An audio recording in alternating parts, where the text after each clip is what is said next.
presento, vamos a tener el máster de Economía Austríaca, el número 3.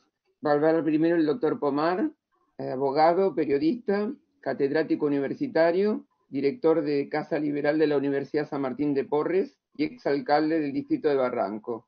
Se va a referir a la informalidad desde la mirada de un austríaco.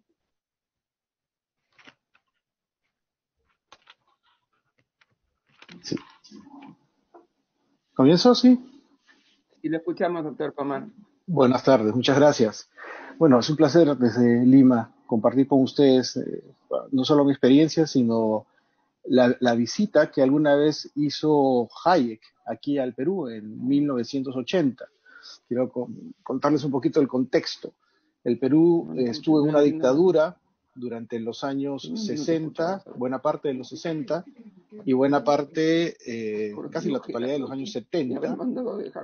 Primero con un gobierno de izquierda, que incluso nos llevó cerca a una confrontación con Chile, que fue luego sustituido por otro militar, digamos, más de centro, que le quitó el poder para convocar elecciones, pero esa convocatoria de elecciones demoró 5 años, así que de todas maneras tuvimos una segunda dictadura que terminó en 1979. En el Perú, en 1980 para ser exactos, en el 79 se convoca a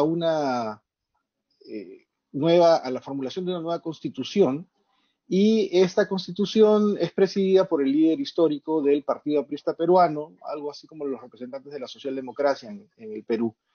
Ese año y el siguiente son particularmente importantes en el Perú porque es el inicio de la llamada lucha armada por el partido maoísta, leninista, marxista, Sendero Luminoso, y porque entrábamos en democracia después de haber estado más de 10 años en dictadura, y porque nos visita Hayek aquí en Lima. En el Perú existen una cantidad importante, creo yo, de seguidores de la doctrina austríaca, aunque suelen tener un perfil bajo. Tenemos 2 distritos donde hay un busto en honor a Hayek, uno es San Miguel y el otro es Barranco. Bueno, era Barranco. Cuando yo fui alcalde hace 20 años atrás aproximadamente, frente casualmente al local institucional del Partido Aprista Peruano, el Partido Socialdemócrata, inauguramos un busto en honor a Hayek que duró exactamente hasta el día en que yo dejé la alcaldía. Pero durante ese tiempo se hizo bastante difusión de sus conocimientos y de su doctrina. Bueno, la visita de Hayek nos dio una perspectiva muy interesante. Hayek es recibido acá por Hernando de Soto, Enrique Gersi y Mario Ghibellini, y al pasear por Lima encuentra que la informalidad en la que vivíamos, en la que vivimos actualmente, de hecho con este tema de la pandemia se ha reforzado todo este sistema de informalidad, casi al grado que vivimos en los 80s. A Hayek le parece interesantísimo, hace comentarios al respecto diciendo, bueno, esto es muy parecido a lo que debe haber sido Londres a mediados de 1800, es decir, ¿en qué se reflejaba esta informalidad? Las autoridades tenían sistemas tan complejos para poder ser formales para cualquier cosa, que se toman algunos ejemplos, ¿no? Si alguien quería poner una tienda, quería tener un comercio de la venta de algo, aproximadamente el lograr todos los permisos desde la fundación, digamos, del negocio hasta que pudiera empezar a funcionar de manera legal, podía tomar entre 250 y 300 días. ¿Qué es lo que pasaba en la práctica? La gente simplemente abría una ventanita o habilitaba una habitación de sus viviendas y las convertían en un pequeño comercio o una peluquería o algún tipo de centro de atención, o incluso en pequeñas fábricas de empresarios y productores informales, que funcionaban simplemente de acuerdo a la ley de oferta y demanda, no sacaban absolutamente ningún permiso, no tributaban de ninguna manera, y simplemente funcionaban de acuerdo a si les era negocio hacerlo o no. Esto sucede también por otro fenómeno vinculado a la informalidad, que es la vivienda informal. En el Perú, a mediados del 40, se da una ley que hace prácticamente imposible construir viviendas para la venta. ya que los procesos de desalojo, cuando una persona no pagaba o bien el crédito o bien la renta, eran extremadamente largos y eso evita que la gente construya. Razón por la cual mucha de la gente que emigra del campo a las ciudades, no solo a Lima, sino a las 3 o 4 principales ciudades del Perú, termina invadiendo literalmente grandes extensiones de terreno en las periferias de la ciudad y construyendo desde cero sus propios barrios, por decirlo de alguna manera. A esto en ese momento se le llama pueblo joven, después va adquiriendo otros nombres, pero en la práctica era la usanza de que 5.000 personas o 10.000 se organizaran una mañana y decidieran tomar un terreno de algunas hectáreas aledaños a la ciudad, se colocaran ese mismo día en distintas zonas, se distribuían el espacio con tiza en polvo para dividir cuáles iban a ser las parcelas de cada uno en lotes de 50, 100, 200 metros cuadrados, normalmente no más, hacer la misma calle, es decir, esta es mi casa, por acá va a pasar la calle, esto va a ser un parque. En una semana se había en la práctica dibujado cómo iba a ser esta ¿cómo decirle?, urbanización nueva, recién nacida, y esa organización era relativamente seria, es decir, se tomaban el tiempo de dejar un espacio para una iglesia, o para un parque, o para una universidad en el futuro. O sea, no simplemente era agárrense lo que pueden, sino que se organizaba adecuadamente. ¿Qué hacía el Estado frente a eso? Nada, en un principio amenazar con sacarlos, y con el tiempo los gobiernos populistas pensaban, bueno, si acá le doy a estas personas determinados servicios, ya después arreglaremos el tema de la propiedad. Um, con el tiempo simplemente estos gobiernos empezaron a darles facilidades y las invasiones se multiplicaron, a tal extremo que Lima pasó de ser en 20 años una ciudad de alrededor de 4 millones de personas a ser una hoy casi de 12 millones de personas. Con el tiempo también estas viviendas informales que empezaban siendo de esteras, que es una especie de esterilla de caña, se convirtieron en casas de 5 pisos, donde el primer piso era habitado por la primera persona que habitó, que invadió esa zona, que tenía hijos y que le daba el techo del segundo piso y a su vez de repente hasta nietos y simplemente iban subiendo para arriba en cuanto a construcción. Ahora, el suelo donde se construyó eso, en muchos casos, sigue estando sin formalizar, es decir, le sigue perteneciendo a quien alguna vez le perteneció, puede ser el Estado o algún privado, y que fue invadido, es decir, se le quitó la posesión del sitio, aunque no la propiedad, y que después para poder regularizar lo de la propiedad han tenido que seguir distintos casos, distintos tipos de procesos, ¿no? Algunos judiciales, otros de llegar a conciliaciones, pero el hecho concreto es que en esas casas construidas sobre terreno informal, tenías posteriormente negocios informales y esta misma gente para poder llegar desde donde habían invadido hasta sus centros de trabajo requerían transporte y no el Estado tampoco se presentó a procurarles de alguna manera la legislación que permitiera que alguien invirtiera de manera formal en ese transporte. Entonces los primeros transportes para traer a la gente desde esas invasiones hasta los centros de trabajo eran trailers. Estamos hablando de años 70, 60, 80, que partían de la zona más alejada a cierta hora y la gente iba subiendo con una escalera, se agarraba de las barandas de los trailers hasta llegar a la zona donde podían empezar a tomar buses ya del sistema formal. Entonces, esto llamó mucho la atención de Hayek, era capitalismo en carne viva, por decirlo de alguna manera, no había otra opción. O sea, se miraba a estas personas, o sea, los limeños miraban a estas personas como benedizos recién llegados, que traían caos, traían informalidad, y la verdad es que o tenían esa fórmula o no existía otra, y era la fórmula que finalmente terminó prevaleciendo y que el Estado en los últimos 30 años no ha tenido capacidad de absorber y de formalizar.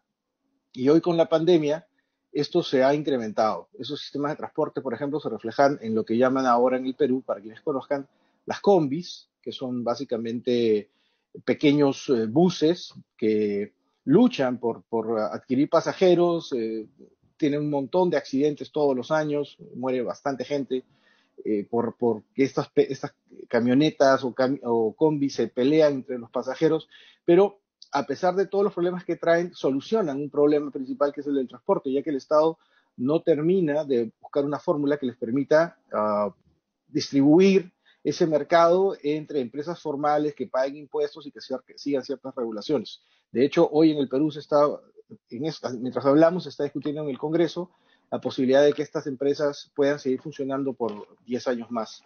Entonces, eh, el consejo que se entendió dejó Hayek sobre este tema es, en lugar de imponer reglas de arriba hacia abajo, es decir, del Estado, que los observe y les diga, no, ustedes tienen que hacer esto o lo otro, debería observarse los usos y costumbres de estos comerciantes, de estos proveedores de servicios, y hacer una legislación que vaya de acuerdo a cómo ha evolucionado y ha funcionado este servicio, que al final del día funciona, puede ser perfectible como cualquier obra humana, pero funciona y tiene sus propias lógicas.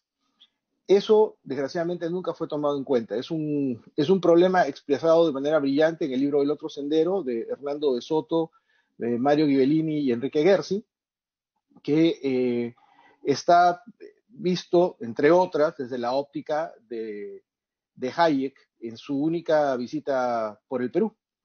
Y eso era lo que quería compartir con ustedes. El Perú tiene una economía en 80% informal, y hoy se cree que después de la pandemia estamos subiendo a 90% de informalidad. Es decir, el peruano real vive ahí y la legislación no está hecha para él. Ahora que estamos en la pandemia, las cuarentenas y las medidas de precaución que ustedes ven en las tiendas formales, pues bien, son para las tiendas formales, pero el 80% de los peruanos no siguen esas reglas porque el gobierno se los ordene, sino porque, bueno, han aprendido que es la manera de prevenir y dentro de sus posibilidades buscan seguirlas. Pero hay dos países marcadamente distintos, el formal y el informal. Hasta aquí iría yo. No sé si hay alguna pregunta.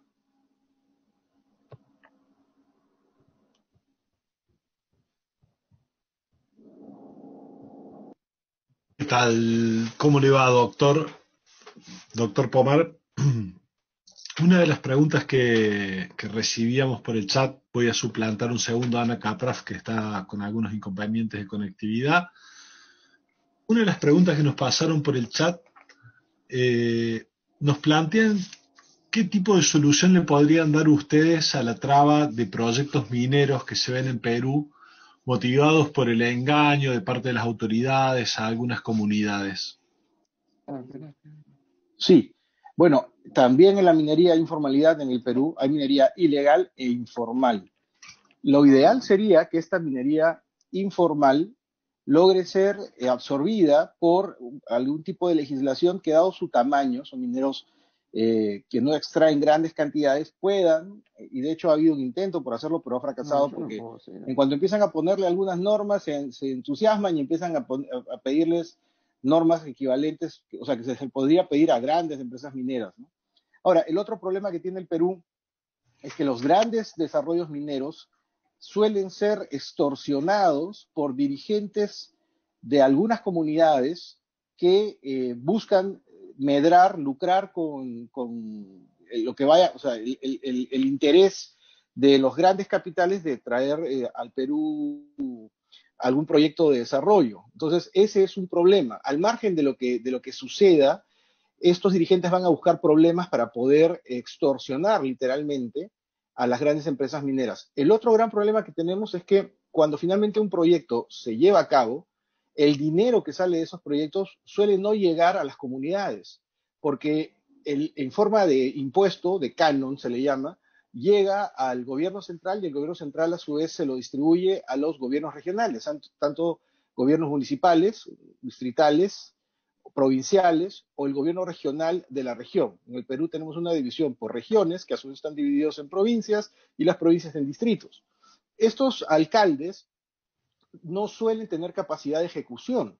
Es decir, se les entrega literalmente 100 millones de soles, el equivalente a 30 millones de dólares aproximadamente, y los proyectos que presentan para poder ejecutar eso en obras no son aprobados porque están mal hechos. Termina el año y el dinero regresa al fondo central del gobierno porque no se pudo utilizar. No somos un país que tiene en cuenta corriente millones de dólares, miles de millones de dólares, que no se utilizan porque no hay capacidad de gasto. Eso tiene dos razones. Uno es que los sueldos de los funcionarios públicos son bajísimos, y dos, la calidad del funcionario público es malísima. Primero, porque meten amigos en lugar de meter profesionales, y segundo, porque a raíz de los grandes casos de corrupción, las leyes aquí presuponen que el trabajador público es más culpable que inocente a la hora de firmar un papel. Y entonces cualquier tipo de obra de desarrollo no se quiere, los expedientes no se mueven porque los empleados o funcionarios tienen miedo de ir a procesos por corrupción de funcionarios que duran 4 o 5 años y que al final, después de todo, uno puede ser declarado inocente, pero tuvo 4 años un proceso del cual no va a ser defendido por el Estado. Entonces, el sistema ha hecho que el tema colapse por todos lados. Y al final del día, el campesino o las comunidades campesinas o el propietario de las tierras aledañas a algún proyecto minero solamente recibe la parte mala, que es el impacto que pueda tener en su ecosistema el desarrollo de la mina. Por más que la mina sea lo menos invasiva y lo más amigable con el medio ambiente, de todas maneras el que pasen grandes camiones y hayan explosiones y, en fin, todo lo que mueve un proyecto minero termina creándoles potenciales problemas a las comunidades que no ven el beneficio reflejado de ninguna manera. Entonces, se puede entender que ese descontento sea utilizado por malos dirigentes para para poder extorsionar a las grandes mineras. Pero en la práctica, los comuneros tienen razón. Para mí, la mejor fórmula es entregarles a los comuneros la propiedad del subsuelo. En el Perú, los proyectos mineros se realizan en negociaciones con el Estado porque uno es dueño de la superficie de un terreno, pero no es dueño de lo que está debajo ni lo que está arriba. Lo ideal para mí sería entregarles a los dueños la superficie y el subsuelo. O sea, los recursos que están ahí son de la persona que es dueño de la propiedad. Y él decidirá y discutirá con los mineros cuánto se va a quedar, qué cosa se va a hacer con eso, y el Estado de todas maneras cobrará pues un impuesto y obtendrá también una ganancia. Creo que en el momento que pase eso se acabaron la corrupción con los funcionarios locales que simplemente buscan ser elegidos para poder utilizar esos fondos, ¿no? Que son millonarios. En otro tiempo, para terminar, cuando la fórmula para gastar el dinero era más laxa, se hicieron un montón de estadios enormes en el Perú que eran llamados los estadios más grandes del mundo, porque se hacía en un pueblo de 10.000 personas un estadio para 20.000, y era el estadio más grande del mundo porque jamás iba a llenar. Y de esos tenemos un montón, piscinas en el antiplano que nadie iba a entrar pues a ese lugar, o monumentos a la maca, que es una especie de tubérculo parecido a la papa. A la entrada de un pueblo teníamos aquí en el centro del país un monumento a la hamaca, que era una hamaca de casi 6 pisos de alto, y en ese pueblo no había agua y desagüe. Entonces, ese tipo de cosas también se tuvo que regular. Una vez más, pues, ¿no? Es bien simple. El Estado administra mal. Mejor administra cada uno sus recursos y su dinero. Hagamos pequeños propietarios o grandes propietarios que negocien pues con las mineras y que ese recurso se quede en la zona. Bueno, muchísimas gracias, doctor Pomar, sumamente amable, muy esclarecedora su conferencia con respecto a la informalidad en Perú. Es un problema que sufrimos en Latinoamérica particularmente. Ahora vamos a tener el placer de escucharlo al doctor Lucas Garci. Nos va a comentar con una conferencia muy original para un congreso de economía austríaca. Se titula "Si una teoría austríaca de los tribunales y las cortes de justicia". ¿Qué tal, doctor? ¿Cómo le va? ¿Cómo está, Agustín? Muchísimas gracias a la Fundación Bases por la invitación. Realmente a mí me honra muchísimo y me pone muy feliz estar aquí con ustedes esta tarde. Y quiero agradecer también muchísimo a los compañeros, a los queridos amigos que me acompañan en el panel, ¿no es cierto? A Carlos, a Martín, realmente muy contento de estar acá. Es un honor, un gusto muy grande estar aquí con ustedes.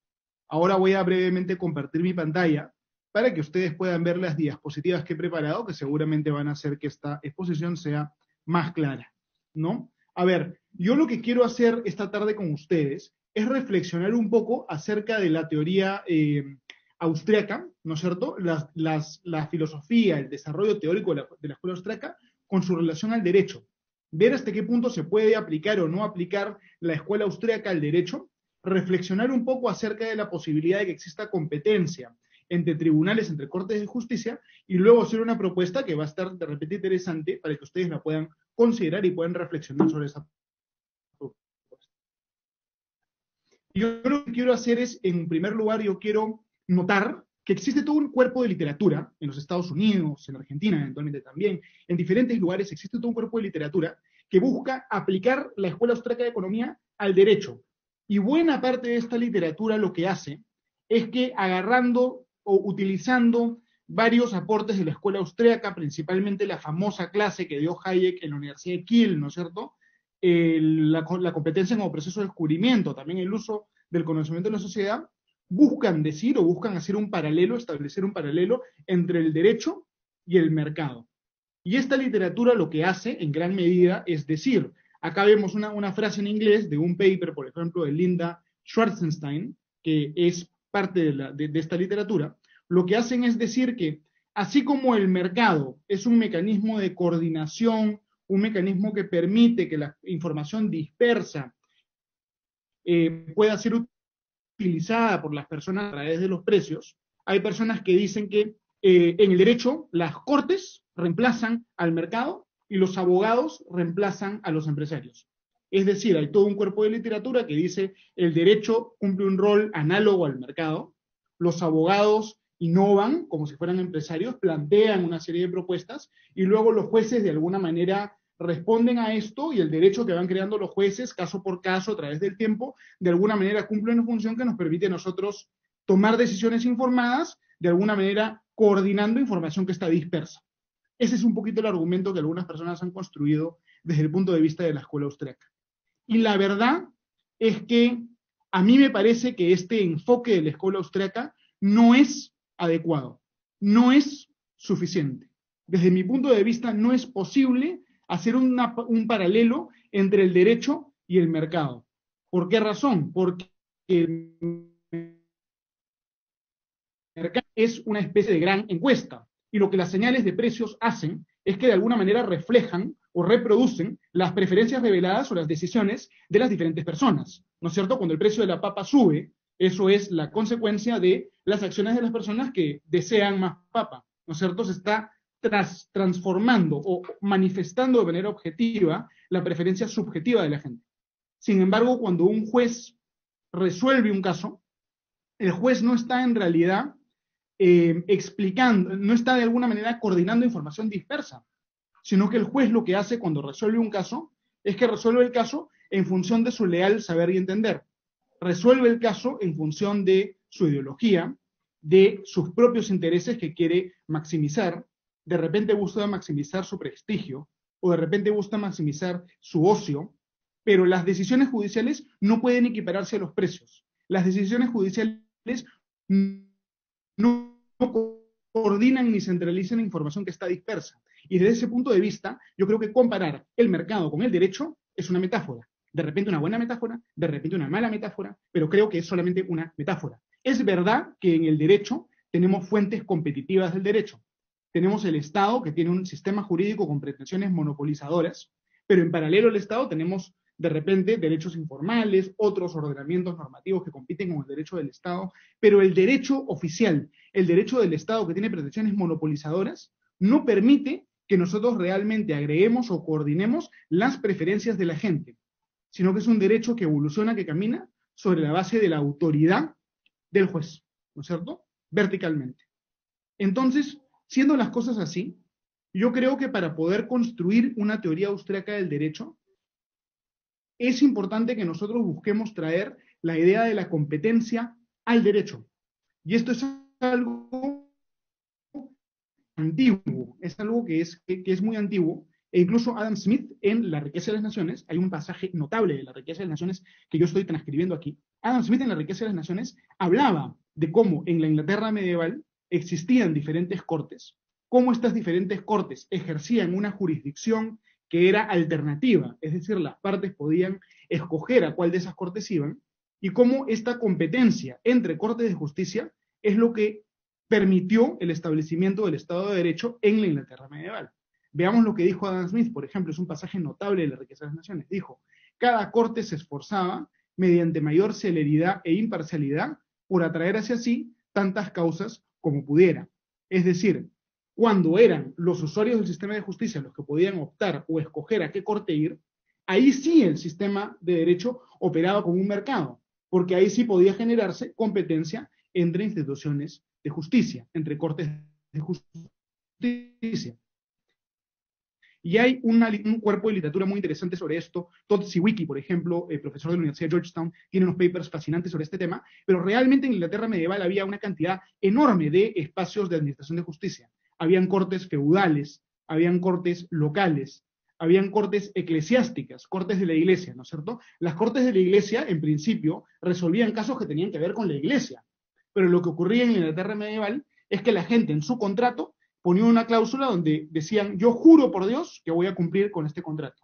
Y poner una cláusula que decía, yo juro por Dios que voy a cumplir el contrato, le daba competencia a las cortes eclesiásticas. Entonces, en la práctica, era como una cláusula arbitral. Si las partes querían incorporar un juramento, podían ir a la corte eclesiástica y competían con la corte civil. Habían las cortes de common law, la corte de common pleas, la corte del Banco del Rey, la corte del Exchequer, que era una corte, digamos, un tribunal de cuentas, pero con relación a esta corte también había algo interesante, que era que esta corte, es decir, un tribunal de cuentas, conocía procesos civiles entre partes, porque una parte decía, yo no puedo pagar mis impuestos porque fulano de tal no me paga. Entonces, la corte del tribunal de cuentas también conocía todos los casos, ¿no es cierto? Estaba el tribunal de la Cancillería, otras cortes de equidad, etc. Entonces, una gran cantidad de cortes que resolvían casos y tenían competencia relativamente alternativa. Cualquier litigante podía ir prácticamente a cualquiera de estas cortes para resolver las controversias que tenían. Y Adam Smith nota esto, Adam Smith elogia esto en este pasaje tan notable de La riqueza de las naciones, ¿no es cierto? Lo interesante es que no había ningún mecanismo de apelación, es decir, lo que estas cortes decidían era final, es decir, había una auténtica competencia entre estas cortes, y la competencia se manifestaba de una doble manera. En primer lugar, en lo referido a la jurisdicción, al procedimiento. ¿Cuál de estas cortes tenía un procedimiento más célere, más rápido, más eficaz? Y en segundo lugar, también en lo referido al derecho material. Las diferentes cortes fueron desarrollando diferentes instituciones jurídicas de fondo. Por ejemplo, algunas cortes validaban algunos contratos, otras no los validaban, otras eran un poco más pro deudor, otras eran un poco más pro acreedor, etc. Entonces se generó una competencia tanto desde el punto de vista del procedimiento como una competencia desde el punto de vista del derecho material, ¿no es cierto? Acá hay alguna información interesante, por ejemplo. Hay estas personas que han escrito y que han dicho, se han dado cuenta que en las diferentes cortes de common law, hasta el 67% de lo que ganaban los jueces, lo ganaban por tasas judiciales. Es decir, eran los litigantes y no el Estado los que financiaban las cortes de common law en Inglaterra. Entonces, si bien estas cortes administraban justicia en nombre del rey, en realidad eran cortes privadas y no cortes públicas, porque el ingreso del juez y el mantenimiento de la corte venía de los litigantes y no venía de la corona.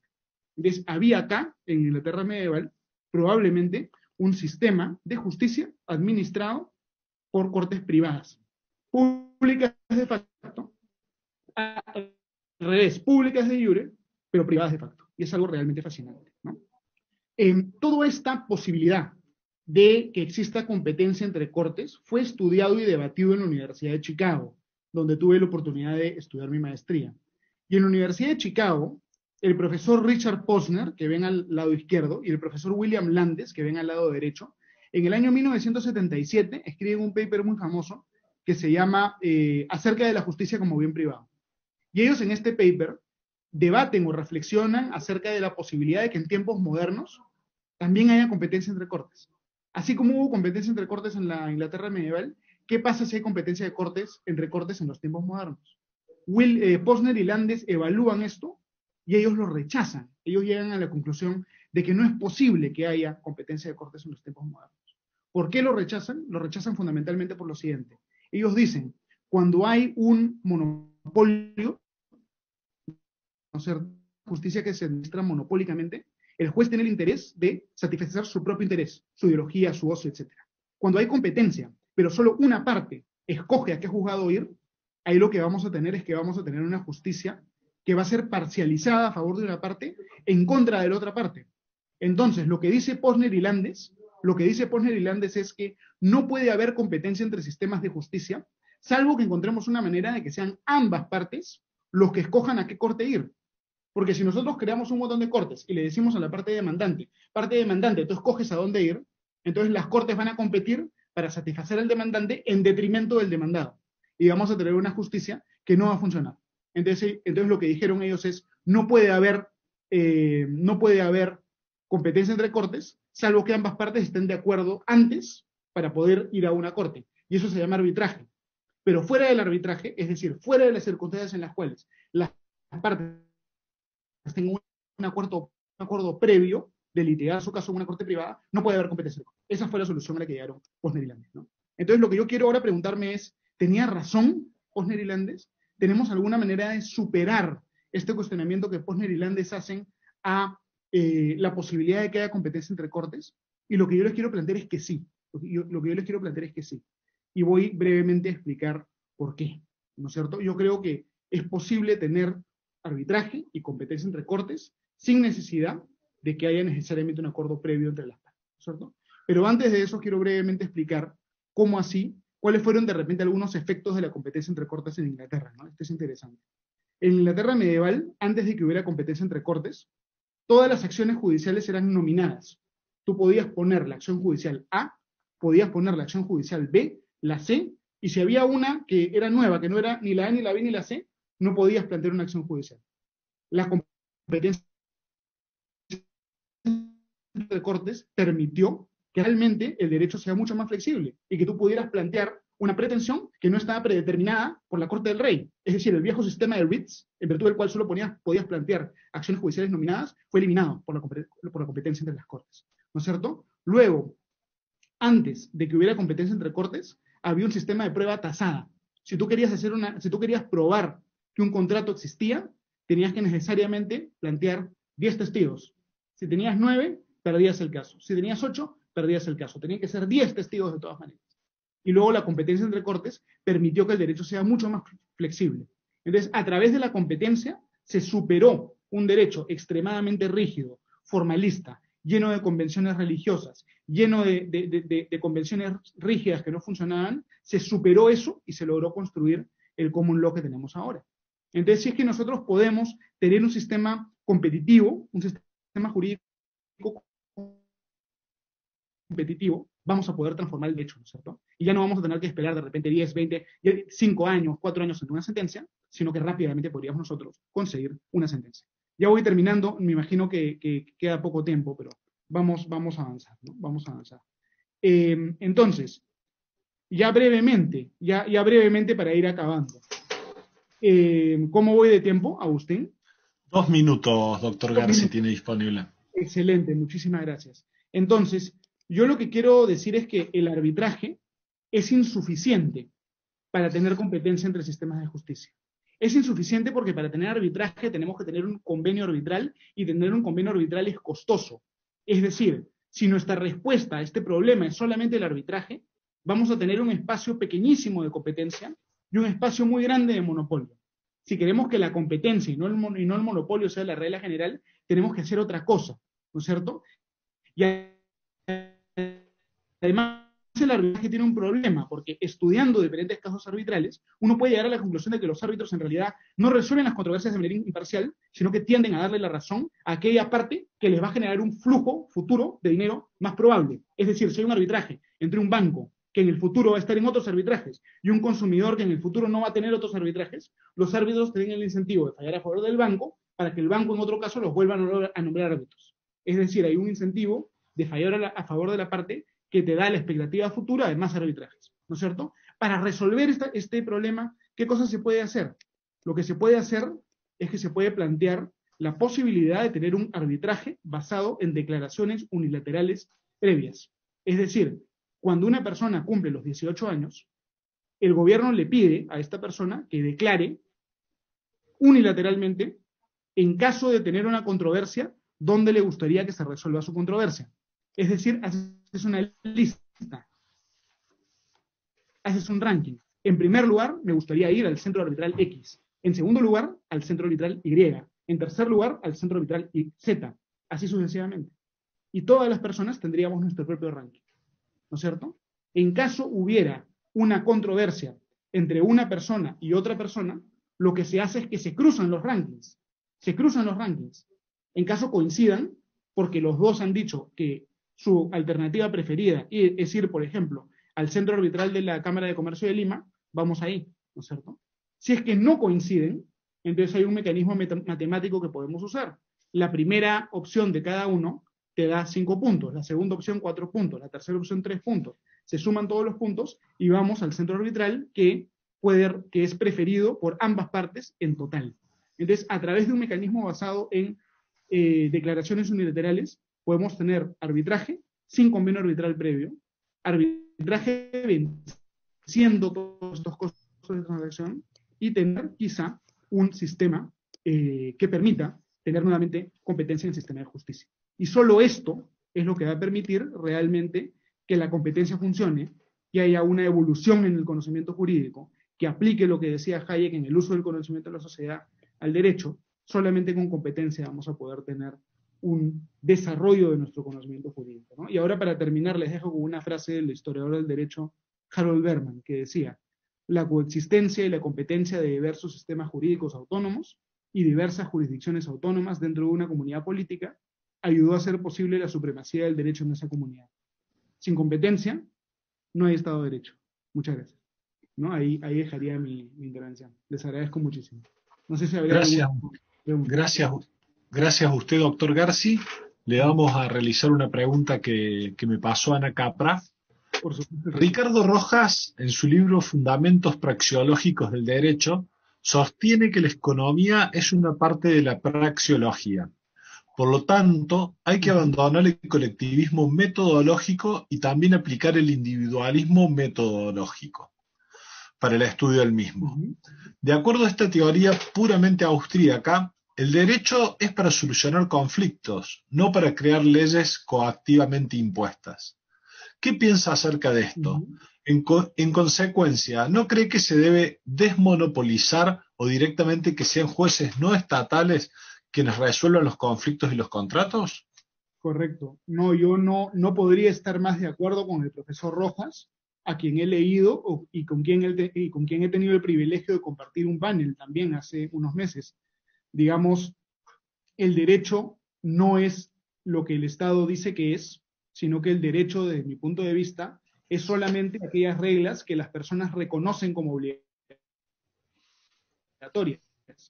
Y las personas reconocen como obligatorias solamente aquellas reglas que, a través de usos y costumbres sociales, a través de la repetición social, se ganan la legitimidad desde el punto de vista subjetivo de cada individuo. Es decir, el derecho compite con otras formas de derecho permanentemente.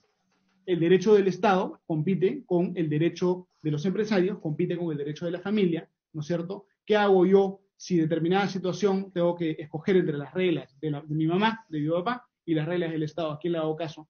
Entonces es permanentemente el derecho algo que se va determinando a través de la acción humana en la cancha, ¿no es cierto? Y por eso yo estoy convencido de que tiene que desmonopolizarse el derecho, y por eso el objetivo de esta conferencia es otorgarles a ustedes una posible fórmula para llevar a cabo esta desmonopolización, ¿no? Hay que pensar cómo llevar a cabo esta desmonopolización, ¿no? No podría estar más de acuerdo con el doctor Rojas. Muchísimas gracias, doctor Garci, sumamente amable. La verdad, un placer siempre escucharlo. Ahora vamos a avanzar a usted con Carlos Alejandro Dávila Núñez, que va a disertar. El título de su disertación es Un poco más sobre la escuela de Salamanca en el Nuevo Mundo. ¿Qué tal, Carlos? Bienvenido. Agustín, muchísimas gracias. Te mando a ti y a todos los que nos están escuchando un fuerte abrazo, un fuerte saludo desde Cusco. También quiero agradecer la invitación de la Fundación Bases para que pueda dar esta disertación. Es un honor para mí poder también ser parte de esta mesa. Estoy compartiendo el espacio con el doctor Gersi, con el doctor Del Pomar. Para mí realmente es un honor también ser colega suyo. El tema que quiero tocar el día de hoy mira, mucha gente se ha acostumbrado quizás a escuchar mis charlas en función al emprendimiento, en función a la escuela austríaca, pero la verdad es que hay una parte de la economía que a mí me llama mucho la atención. Yo soy economista y la rama de la economía que más me ha llamado la atención siempre, incluso desde que era estudiante universitario, es la historia del pensamiento económico. Desde que empecé a tener cada vez más lecturas acerca de la escuela austríaca, uno se va dando cuenta cuáles son las raíces de los austríacos y definitivamente uno va a terminar aterrizando si es que lee a Hayek, al doctor Huerta de Soto, o incluso si es que alguien toma un libro un poco más mainstream, como quizás puede ser el de Schumpeter, ¿no es cierto? Historia del análisis económico, ahí nos podemos dar cuenta que habla acerca de esta escuela de Salamanca. Entonces, lo que yo voy a hablar ahora es acerca de esta escuela, pero el impacto que ha tenido en el Nuevo Mundo, y voy a dar algunos datitos muy particulares en función a la repercusión que ha tenido la Escuela de Salamanca, algunos pensadores de la Escuela de Salamanca, en el Cusco, que es el lugar desde donde yo les estoy hablando en este momento y donde yo tengo el gusto también de trabajar en la Universidad Nacional de San Antonio Abad. No sé si me podría confirmar, por favor, si ya están viendo la presentación.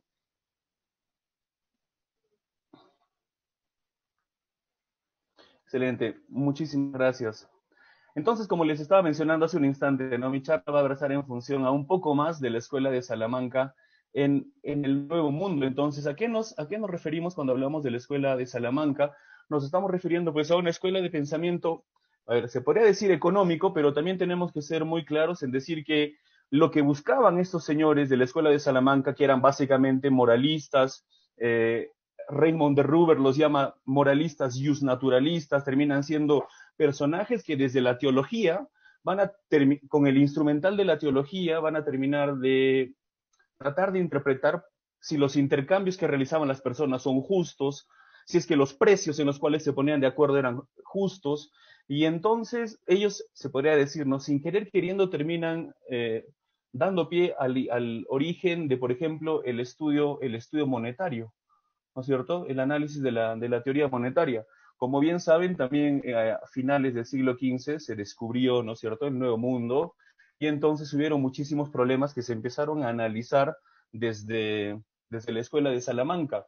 Si es que las tierras conquistadas le pertenecían a los aborígenes, o si es que eran propiedad del rey o propiedad de la iglesia, y un montón de cosas así. Se empezó a hacer un análisis también, como les mencionaba hace un instante, desde el punto de vista monetario, porque debido a la llegada de metales preciosos, imagínense, en esa era mercantilista, en México y en el Perú había un montón de oro y de plata, entonces los españoles no dudaron en pues expropiarnos ese oro y esa plata, y entonces en España se empezó a consolidar el siglo XVI, que con el tiempo se llamó el siglo de oro. Hay una peculiaridad en la Escuela de Salamanca, que ellos fueron serios defensores de los derechos naturales. El personaje que ustedes pueden ver aquí es Francisco de Vitoria, es el padre de la Escuela de Salamanca. Él empieza a dictar la cátedra de teología en la Universidad de Salamanca, la cuarta universidad más antigua del mundo, si mal no recuerdo, y que en esta época retoma el pensamiento, la teoría escolástica. Entonces, se podría decir, y esa es una parte que cita el doctor Chafuen en su libro, Raíces Cristianas del Libre Mercado, él dice, ¿no?, que estos teólogos moralistas y naturalistas, todos ellos, bueno, gran parte de ellos religiosos, bebían de los textos sagrados, o sea, leían las encíclicas, la Biblia, y también bebían acerca del texto de Santo Tomás de Aquino. Entonces ellos estaban en una disyuntiva entre la razón y la fe, tratando de armonizar un poco la razón y la fe. El magisterio de Francisco de Vitoria fue memorable. Él tiene muchísimos discípulos esparcidos en todo el mundo. Quizás uno de ellos es Melchor. Podemos mencionar a Melchor Cano, que termina siendo el que hereda la cátedra de teología de Francisco de Vitoria en la Universidad de Salamanca. Melchor Cano tiene una frase muy interesante acerca de Francisco de Vitoria, y él menciona que pues Francisco de Vitoria puede tener muchos discípulos que lo superen en conocimientos, pero ninguno de ellos va a terminar siquiera igualándole en la forma en la cual él enseñaba. Francisco de Vitoria, al parecer, era un profesor que entendía muy bien esto de la pedagogía y que sabía inculcar las ideas en sus alumnos. Dos grandes discípulos de Francisco de Vitoria fueron, y acá está algo de lo novedoso en este tema, porque sé que muchos de ustedes seguramente han leído acerca de este personaje y de esta escuela. Dos de los personajes más conocidos por aquí, por el Cusco, discípulos de Francisco de Vitoria, fueron el primer y el segundo obispo del Cusco, Fray Vicente de Valverde y Juan Solano. También en estas fechas que ustedes ven aquí se empezó a pedir financiamiento para que se construya una catedral, la Catedral del Cusco, ¿no es cierto? También Fray Vicente de Valverde termina siendo la primera persona que trae libros al Cusco. Se supone que en uno de sus viajes llega en el tercer viaje de Pizarro, viene con toda su biblioteca y, bueno, luego se encuentran más de 170 libros. Están ahorita en la biblioteca Ribagüero. Yo, la verdad, estoy esperando que se aperturen los vuelos, pasen algunas cosas más como para que pueda ir allá y me pueda poner a investigar cuáles son esos libros, los primeros libros que llegaron aquí al Cusco. Se sabe por algunas referencias que entre ellos estaban algunos libros de Erasmo de Rotterdam, ¿sí? Otra cosa, Vicente de Valverde fue la primera persona que pidió un colegio para los incas nobles. Fue la primera persona que, por ejemplo, se preocupó en la educación de las personas que estaban naciendo aquí en el Nuevo Mundo. Me animé a hablar de este tema porque hace algunos meses atrás me propuse hacer una publicación al próximo año. Yo soy profesor de Historia del Pensamiento Económico y doy charlas también de Historia de las Ideas. Entonces, lo que yo quiero hacer, y ya me están ayudando mis amigos de República Liberal, así que le mando un saludo a Paul Lauren también, que es quien publica las pequeñas reseñas que voy haciendo. Entonces, yo lo que estoy haciendo ahorita son publicar algunas reseñas porque quiero tener una publicación un poquito más seria de acá un par de meses. Investigando, leyendo, curioseando, encontré la vida, pues obvio, de Martín de Azpilcueta y Tomás de Mercado, que fueron alumnos de la Escuela de Salamanca, sí, pero que empezaron a tener influencia. Por ejemplo, Manuel de Nóbrega y el sobrino Juan de Azpilcueta, es el sobrino de Martín de Azpilcueta, fueron los jesuitas, los primeros jesuitas enviados a establecer una misión en Brasil. Los jesuitas, ustedes saben, tienen esa vocación de la educación, ellos pedagogos, ¿no? También está el caso de Tomás de Mercado, que a diferencia de Martín de Azpilcueta, que tiene influencia en Brasil, Tomás de Mercado tiene muchísima influencia en México. Él empieza a estudiar en la Universidad de México, que tenía muchísima relación con los dominicos. Azpilcueta era jesuita, Tomás de Mercado era dominico, y es ahí donde Tomás de Mercado pues tuvo acceso a las lecturas y a los libros, al pensamiento en general de Francisco de Vitoria y también de Domingo de Soto. Se conocen algunos jesuitas, voy a mencionar a dos en particular porque hay muchos aquí: Juan de Lugo y Francisco Suárez. De Juan de Lugo se sabe pues que él fue uno de los primeros en detallar el valor subjetivo que retoma la escuela austríaca, ¿no? Él desarrolla la idea de la utilidad como medida del valor. Dice, ¿no?, donde los bienes son valorados por sus diversos usos, siendo la base del valor la conveniencia que tiene para el ser humano y no alguna característica de los bienes por sí mismos. Bastante interesante porque este libro, ¿no?, de Justita et Iure, termina llegando al Cusco. Antes de contarles esto, permítanme mencionar también a otro jesuita, que es Francisco Suárez. Creo que ya está por demás detallada la influencia que tiene tanto Francisco Suárez como Juan de Mariana en la independencia americana. Creo que está muy detallada en un libro que se llama La Escuela Española de Economía, que habla justamente del impacto que tiene Juan de Mariana en John Locke y en John Adams, tanto en Inglaterra como en los Estados Unidos, ¿no? Y también el caso de Francisco Suárez también está detallado, y hay cursos, creo, en la Universidad Francisco Marroquín, en función al impacto que tiene, a la influencia, mejor dicho, que tienen las ideas de Francisco Suárez en la independencia, incluso de Argentina, ¿no es cierto?, de alguno de la expedición libertadora del sur, algunos de los grandes mártires ahí estuvieron influenciados por el pensamiento de Francisco Suárez. Menciono estos dos autores pues porque aquí está la bonita Plaza de Armas del Cusco, con ese color del cielo tan característico, y por aquí hay una calle que se llama la Cuesta del Almirante, que termina llegando a un colegio que se llama el Colegio San Borja, y en el Colegio San Borja pues es un colegio que fue creado para los hijos de los nobles, de los incas nobles. Una de las personas que estudió ahí, obviamente en el siglo XVIII, fue Tupac Amaru II. Tupac Amaru II llegó al Colegio San Borja cuando él tenía 10 años, fue un estudiante, los biógrafos lo dicen, muy aprovechado. Tupac Amaru aprendió muchísimo, Tupac Amaru sabía latín, entonces nos podríamos atrever a decir que es muy probable que Tupac Amaru, en su estadía en el Colegio San Borja, haya podido leer sobre todo a Juan de Lugo y a Francisco Suárez. ¿Por qué? Porque cuando se hacen estudios recopilando, investigando los libros que había en la biblioteca del Colegio San Borja, entre libros de Molina y de Lesio, también se encuentran estos libros del cardenal Juan de Lugo y de Francisco Suárez. Esto es bastante interesante y el fin de esta charla no solamente era contarles este pequeño anécdota, sino también, o este pequeño hecho histórico, mejor dicho, sino también llevarlo a un punto también de reflexión. Y entonces nosotros nos estamos dando cuenta ahora con esto que les estoy contando, por más que sea una aproximación bastante sencilla, se podría decir, que los estudiantes de aquellas épocas tenían una gran batería de libros y estaban nutridos con la información actual. Ellos podían tener acceso a los libros y al pensamiento de estos grandes hombres, que terminarían siendo, que son gente muy, muy dedicada a la lectura, a la escritura, al pensamiento.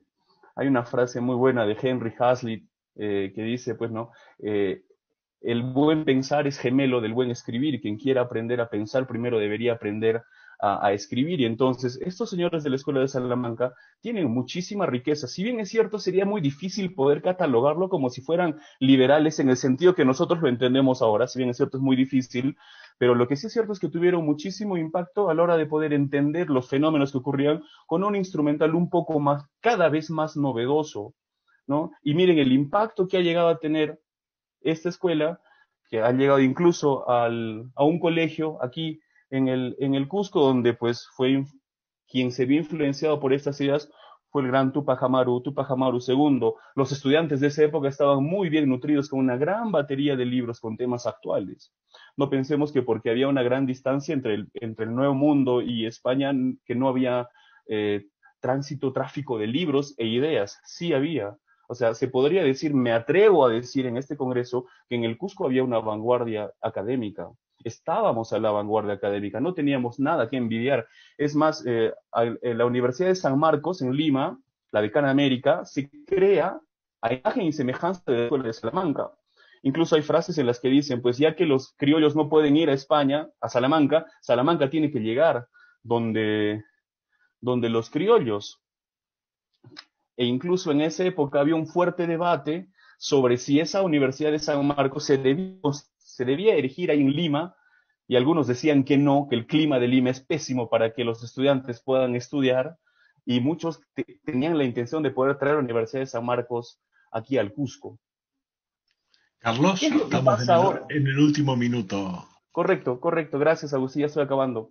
¿Qué es lo que pasa ahora? Y aquí es donde voy el tema de la reflexión. Déjenme decirles pues que las universidades en el Cusco, por ejemplo, desde el punto de vista de la escuela austríaca, no tenemos autores de la escuela austríaca ni libros de la escuela austríaca en las bibliotecas del Cusco, y me atrevería a decir incluso en las bibliotecas del sur del país. Pero felizmente, y bueno, cambiando lo que se tenga que cambiar, felizmente, gracias a la iniciativa de algunos amigos, queremos poder suplir esta deficiencia de libros de la escuela austríaca de economía, en este caso en las universidades tanto del Cusco como de Arequipa, y es por eso que desde el año 2016 hemos fundado el Centro de Estudios Liberales, y desde ahí pues estamos dando la batalla de las ideas, tratando de llevar a los estudiantes algunas de las ideas, como por ejemplo en la escuela austríaca, que va a ser muy poco probable que ellos lo puedan encontrar en sus universidades. E igual, desde diciembre del año pasado aquí en Cusco, hemos emprendido la Asociación para la Educación Económica en los Andes, y que tiene la noble misión, permítame llamarlo así, la noble misión de poder llevar estos principios de la economía del libre mercado, del pensamiento free market, a los colegios, mientras más marginales, mejor.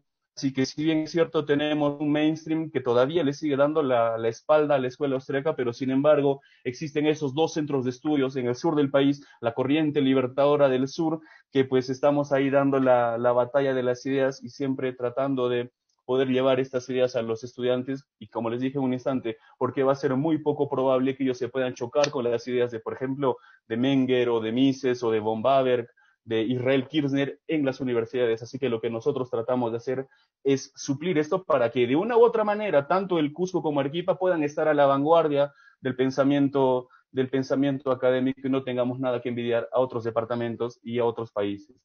Les agradezco mucho por su atención y quedo atento a las preguntas. Gracias a vos, Carlos, muy amable. La pregunta que me pasa Ana Capraf, está con un pequeño inconveniente técnico, una pena no poderla disfrutar a Ana, es ¿cuál consideras vos que han sido los principales aportes de la escuela de Salamanca a la escuela austríaca, según tu criterio?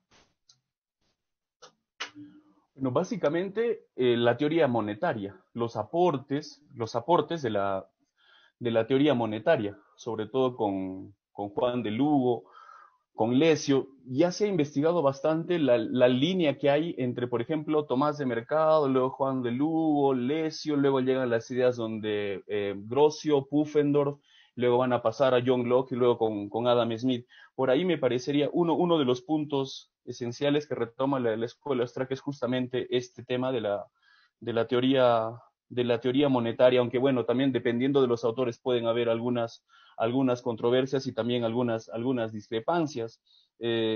Quizás el tema en particular de la teoría cuantitativa del dinero más se le podría atribuir al tema de los monetaristas, ¿no es cierto? Y otro punto desde mi perspectiva terminaría siendo el escepticismo que van a tener frente al Estado, y quizás aquí el personaje fundamental terminaría siendo Juan de Mariana, porque Juan de Mariana es un jesuita, pero que criticaba en las praxis de las autoridades de los jesuitas, era un católico confeso, obviamente era sacerdote, respetaba mucho la autoridad del Papa, pero no duda en cuestionar lo que hacía el Papa, y obviamente él era español y en ningún momento tiene prejuicios con criticar todas las atrocidades que cometían los reyes católicos.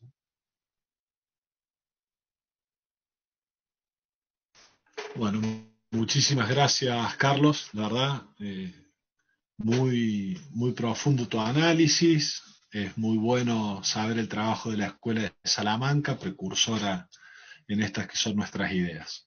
Quiero agradecer al doctor Pomar, al doctor Garci y a vos, Carlos, realmente es un placer recibirlos, esperamos en el 2022 poderlos recibir de manera presencial en Córdoba.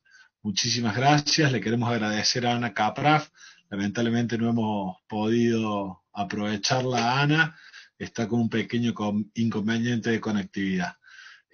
Al resto de la audiencia le queremos comentar que ya en 6-7 minutos salimos con el panel siguiente, que es debate sobre política, cultura y moral en Latinoamérica, con la presencia de Agustín Laje, Vanessa Vallejo y Mamela Falo. Los esperamos a todos por allá. Muchísimas gracias, muy amables.